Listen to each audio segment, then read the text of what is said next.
Today I want to share with you how to make tomato powder.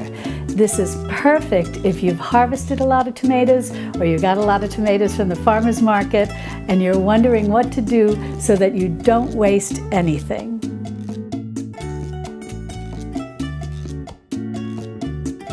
Hi sweet friends, I'm Mary and welcome to Mary's Nest, where I teach traditional cooking skills for making nutrient-dense foods like bone broth, ferment, sourdough, and more. So if you enjoy learning about those things, consider subscribing to my channel and don't forget to click on the little notification bell below. That'll let you know every time I upload a new video. Well, making tomato powder is very easy and there's a number of ways that you can do this. So be sure to open the description under this video and look for the timestamps for what you're specifically interested in. Well, if you find that you have a lot of tomatoes and you're wondering what are some interesting and clever things that you can do with them, making a tomato powder is such a great idea. Tomato powder has a wonderful, rich, tomatoey flavor, regardless of how you make it. Plus, it's very rich in vitamins and minerals. So it's a great seasoning to incorporate into our meals, especially in our traditional foods kitchen. Now, there are a couple of different ways that you can make tomato powder. One way is by using just the tomato skins. And that's my favorite way to make tomato powder because it's very easy and it allows me to use the tomato inside the tomato skin to make some lovely marinara. Also, drying the tomato skins is something that's easy to do and you don't need any special equipment. That's another reason why I like it. Although I do have a dehydrator, many of you have shared with me that you don't have a dehydrator. And so you like recipes that allow you to dry things in the oven, and this is perfect. Yes, you can dry your tomato skins in your dehydrator, and if you do that, you're going to do it at about 135 degrees Fahrenheit. That will get them nice and crisp, yet will really retain the red color.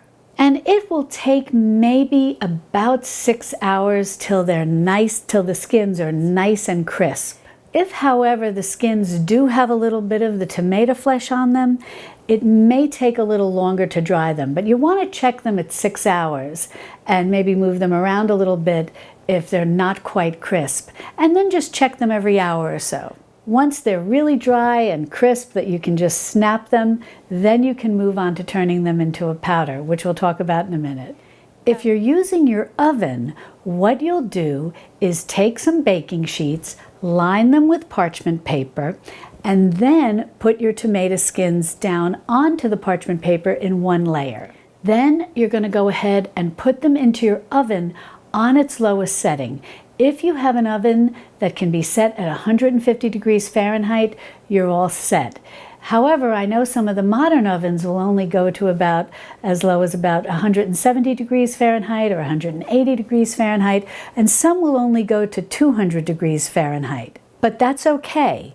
The only difference will be that the higher the temperature, the slightly darker your tomato skins will look once they're dry. But that doesn't matter because we're going to be grinding all of this up once the skins are very dry. We're going to grind it into a powder and use it as a seasoning. You may even mix it with other dried herbs and seasonings so that the color is not so significant as it is sometimes with other dried foods. So if you dry your tomato skins in the oven, it will be anywhere from maybe starting around 2 hours till they're dry and crisp to a little longer, depending on whether you're using the 150 degree Fahrenheit setting or something warmer up to 200 degrees Fahrenheit. But you'll want to keep an eye on them and you'll want to check them after about 2 hours, move them around just as you will be checking on them in your dehydrator. You want to move them around a little, give your baking sheets a little bit of a shake, and then put them back into your oven and then just check them every hour after that. Sometimes at 150 degrees you can be looking at 4, maybe 5 hours to dry them. But clearly at 200 degrees Fahrenheit they're going to dry a lot quicker. The most important thing is that you don't want your tomatoes to burn. And so that's why you want to be a little more conscientious about checking on them if you dry your tomato skins in the oven. But how about making tomato powder with the whole tomato? Yes, you can certainly do that. However, you're going to want to slice your tomatoes very thinly, and this really is going to work best if you have a dehydrator. Drying tomato slices in the oven can be a little harder and take quite a bit of time until they are very dry and crisp. That's why I really prefer just making the tomato powder with the tomato skins, because it is a little more versatile, it's a little easier, and then you have the luscious tomato to make other things with. And speaking of other things that you can make with tomatoes, have you tried making candied tomatoes? They are so delicious and there's no added sugar. And I show you how to do that in a previous video that I shared, and I'll be sure to link to that so that you can check that out if you want. Well, I've got about 12 pounds of tomatoes here, and I believe it's 48 of these Italian plum. But this is not an exact science. It doesn't matter how many tomatoes you have. Whatever you have, the process is the same.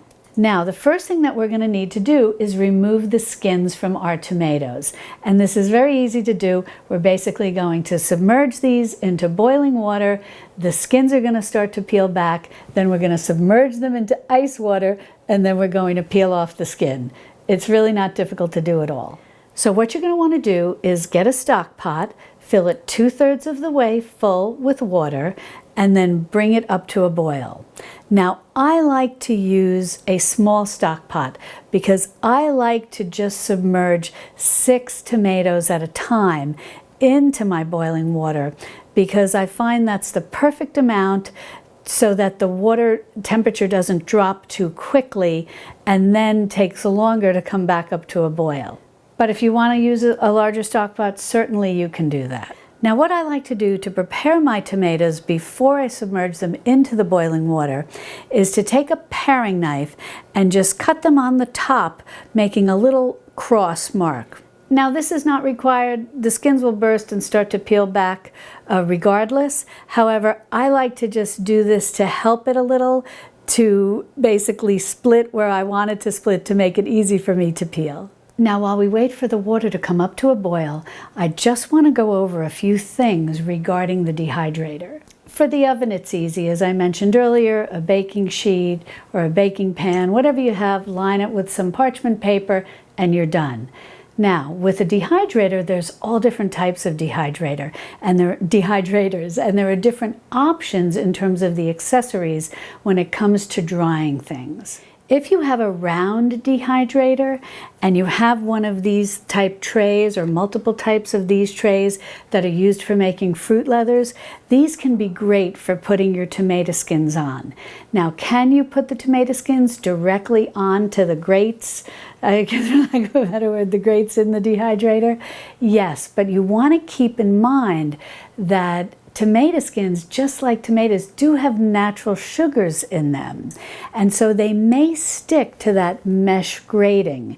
So that's another reason for checking on them periodically and just move them around a little as they're drying and make sure that they're not sticking. The same goes for if you have one of these square Excalibur dehydrators. They'll come basically with this mesh grating, mesh liner, and you can put your tomato skins directly on this, but again, you're going to want to check it periodically and make sure that they're not sticking. If you have one of these, what are these, silicone mats that you can put on top of the mesh, then you can go ahead, oh sorry, that's my ice maker. You can go ahead and put your tomato skins right onto the silicone liner. Now, what if you don't have, what if you don't have one of these, or what if you don't have one of these silicone liners and you don't want to put your tomato skins directly on top of that mesh grating? No problem. You can cut some parchment paper. You can cut it to fit this and just cut out a hole in the middle, or you can cut some parchment paper to cover your mesh Excalibur tray. any formulation, any combination of that will work. Well, this is getting close to coming up to a boil, so I'm going to go ahead and fill my bowl here with some cold water and some ice cubes. But I just want to mention, a lot of you have asked me who makes my countertop burner, and this is made by Cuisinart.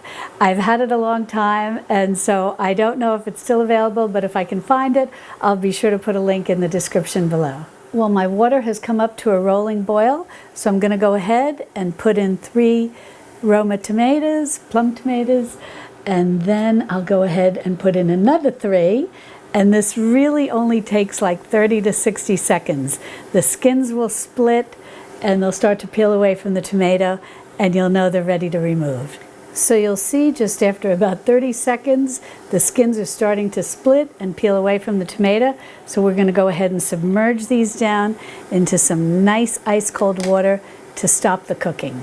Now all you do is lift them out of the ice bath and then peel the skins right off. They come off so easily. Well, I'll finish submerging all of these into the boiling water and peeling the skins off, and then we'll move on to the next step.